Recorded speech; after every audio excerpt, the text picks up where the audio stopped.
Shalom, selamat siang untuk kita semua.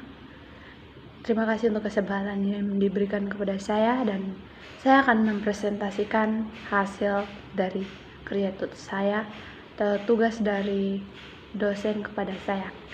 Perkenalkan, nama saya Fenty Elizabeth Marabijala. Saya tingkat 2 dan mata kuliah yang saat ini saya mengerjakan tugasnya itu Wahyu Daniel.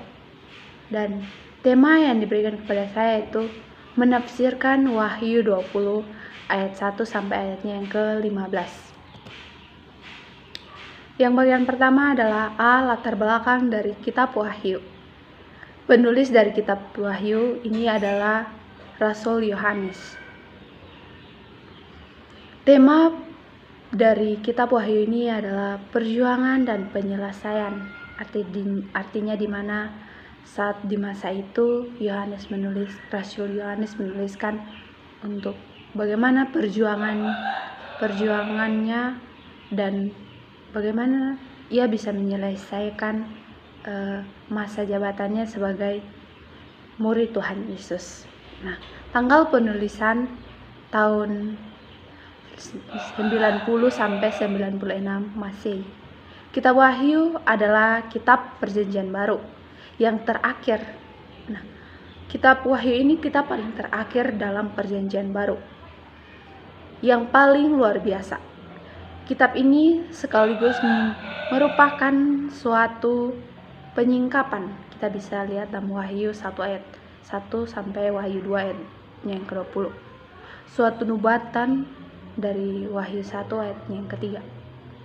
Dan suatu gabungan dari 7 surat. Kita bisa baca dan bisa lihat dalam Wahyu 1 ayat yang keempat. Wahyu yang diterjemahkan atau Wahyu dalam Wahyu 1 ayat 1 sampai 20.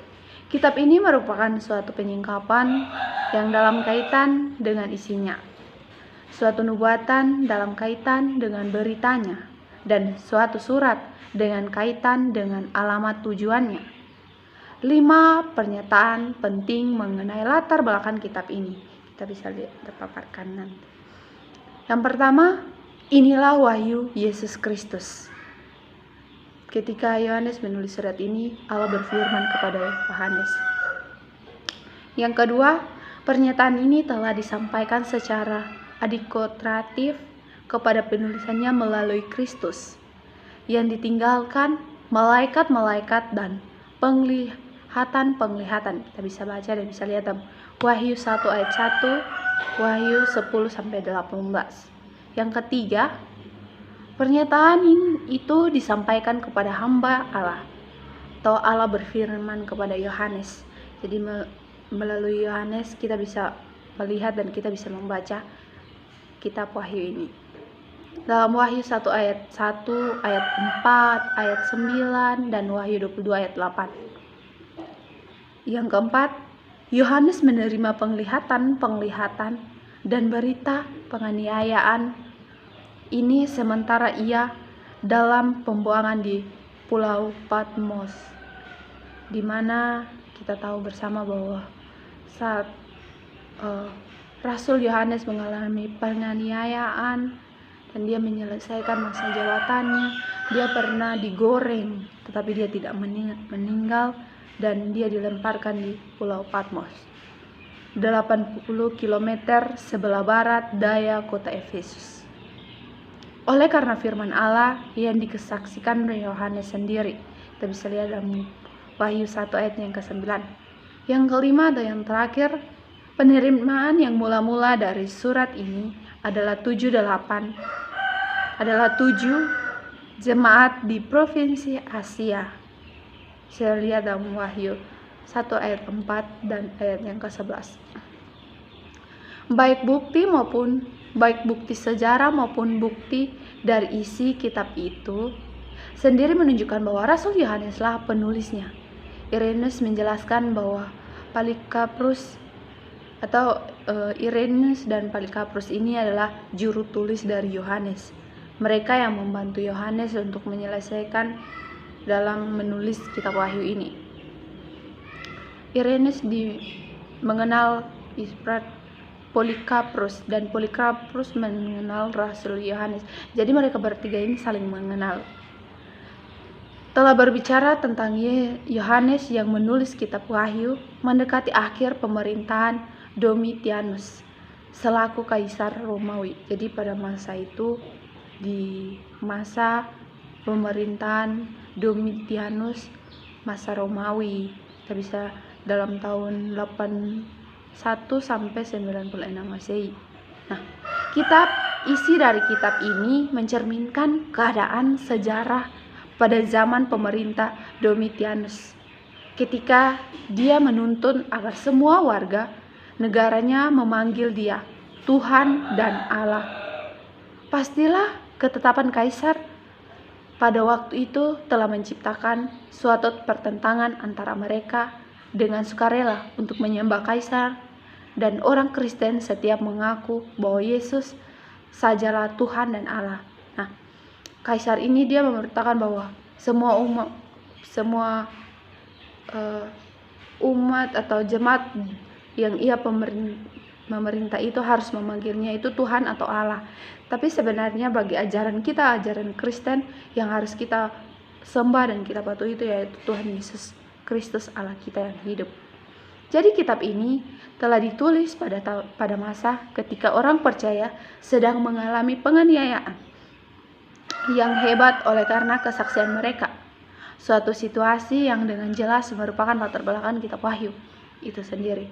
Nah, karena di masa-masa itu ada yang namanya rasul-rasul palsu atau ajaran-ajaran yang menyesatkan